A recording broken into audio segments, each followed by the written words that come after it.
12h30 sur Europe 1. Culture Média. Thomas Hill. Et on démarre cette émission avec le journal des médias de Julien Pichenet. Et les audiences, pour commencer, il y avait le Premier ministre hier sur le plateau du 20h de TF1. Est-ce qu'il a mobilisé les foules ? Gilles Boulot recevait le Premier ministre François Bayrou pour évoquer entre autres la dette de la France ou le vote de confiance du 8 septembre. Vous avez appelé les représentants des partis d'opposition, qui ne sont pas de votre parti, à venir vous voir à Matignon pour consultation à partir de lundi. Mais pourquoi ne l'avez-vous pas fait avant ? Parce qu'ils étaient en vacances. Mais ils avaient un numéro de téléphone, ils ont une adresse email. C'était le moment fort de cet entretien. Près de 5 400 000 téléspectateurs l'ont suivi. On ne peut pas véritablement parler de poussée d'audience, on est dans les chiffres habituels. C'est environ 50 000 téléspectateurs de moins que Jordan Bardella qui était sur le même plateau 24 heures plus tôt. En soirée, lors des primes, c'est encore TF1 qui était en tête avec sa nouvelle série Tracker. 3 700 000 téléspectateurs en moyenne sur la soirée. C'était bien mieux que la rediffusion d'Astrid et Raphaël au même moment sur France 2, 2,5 millions. Et puis du côté des chaînes d'infos, mardi, CNews devançait BFM de 2% en termes de part de marché, 4,5% pour CNews, 2,5% pour BFM TV, 2% de différence, c'est un écart historique. La stabilité de la grille de CNews semble porter ses fruits. Rappelons qu'à BFM TV, en revanche, il y a de nombreux changements en cette rentrée. Europe 1, le journal des médias. Et puis J-4 avant le coup d'envoi d'une nouvelle chaîne Novo 19 qui hier a dévoilé enfin sa grille de rentrée. C'est l'une des deux nouvelles chaînes de la TNT avec T18 qui pour l'instant fait des débuts qu'on pourrait qualifier de timides. En gros, il y a l'émission de Laurent Ruquier le samedi soir et autour de tout ça, on a des docs animaliers. On aura bientôt les premiers chiffres d'audience d'ailleurs. Concernant Novo 19, sur le papier, on a l'impression que ça bougera un peu plus avec un JT chaque jour à 18h10 en direct de Rennes, baptisé On a de l'info. C'est un JT qui durera 15 minutes et qui sera présenté par Martin Cangelosi. Martin Cangelosi qui, il y a 5 ans, présentait le journal des médias sur Europe 1. Comme quoi. Exactement. Dans 5 ans, je serai à Nouveau 19.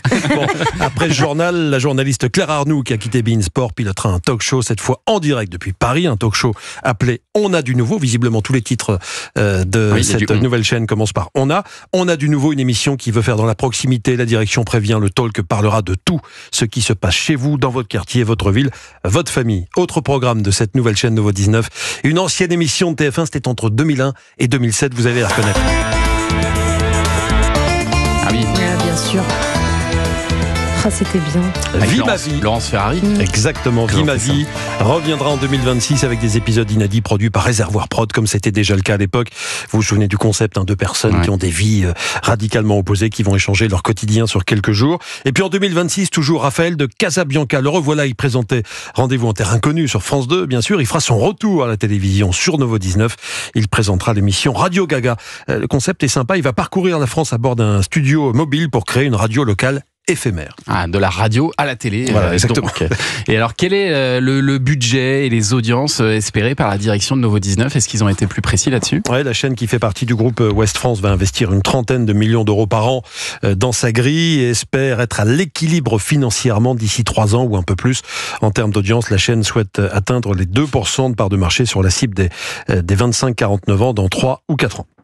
L'animateur vedette de France Télévisions, Cyril Ferraud, lui, arrête 2 de ses émissions ainsi que la présentation de plusieurs autres primes. Ça, c'est une vraie question. Y a-t-il trop de Cyril Ferraud à la télévision ? En tout cas, lui pense que oui. Voici ce qu'il a dit devant les journalistes. « Je suis très présent, je ne veux pas l'être trop. Je vais lever le pied et passer la main sur certaines émissions que je présentais. » Cyril Ferraud va rayer de son agenda la carte au trésor qu'il animait depuis 8 ans. Pareil pour le quiz des champions qui devrait revenir à Laurence Boccolini. C'est ce que Stéphane Cide-Bongomez, patron des programmes, avait suggéré à la conférence de presse de France Télévisions. Cyril Ferraud va aussi arrêter de présenter les primes du Grand Concours des régions, ainsi que le Cirque de Monte-Carlo, un prime qui sera repris par son meilleur ami Laurent Luyat. Peut-être qu'il se dégage du temps aussi pour Fort Boyard, on en parlait hier. Fort Boyard qui recherche actuellement un nouvel animateur, pourquoi pas lui. Il faut savoir aussi que Cyril Ferraud lancera un tout nouveau jeu en prime le samedi 13 septembre qui s'intitule Intuition. Il y aura un gros match d'ailleurs, on en reparlera ce samedi 13 septembre avec The Voice Kids sur TF1, avec Les Traîtres sur M6 et avec ce nouveau jeu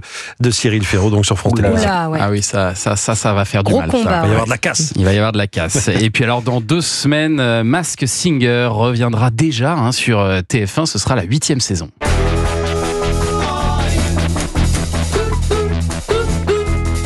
C'est un peu pareil avec la Star Academy, avec The Voice, avec Masked Singer. Les saisons sont tellement longues qu'à peine il y en a une qui termine que Ça recommence. il y en a une nouvelle qui démarre. Ouais, parce que la finale de la saison 7, c'était fin juin. Hein. Il y a 2 mois, à peine 2 mois.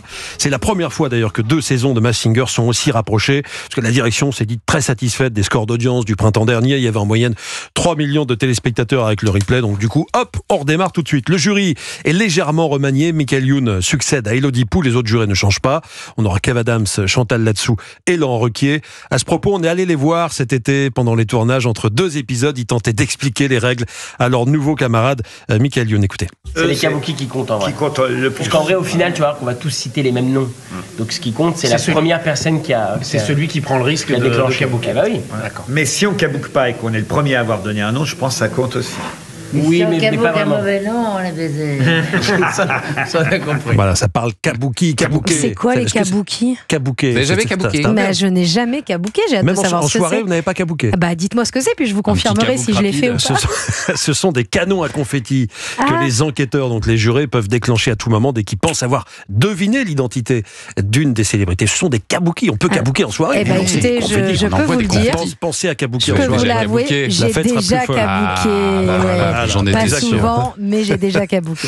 Masked Singer, ce sera tous les vendredis. Arrêtons là, ça va dégénérer. Moi j'adore kabouker. Dès que je peux kabouker. C'est ce Masked qu'il se dit, Singer, ouais. ce sera tous les vendredis pour kabouker, donc à partir du 12 septembre en prime sur TF1. le mot du jour. Merci beaucoup. Ah, c'est le mot du Julien.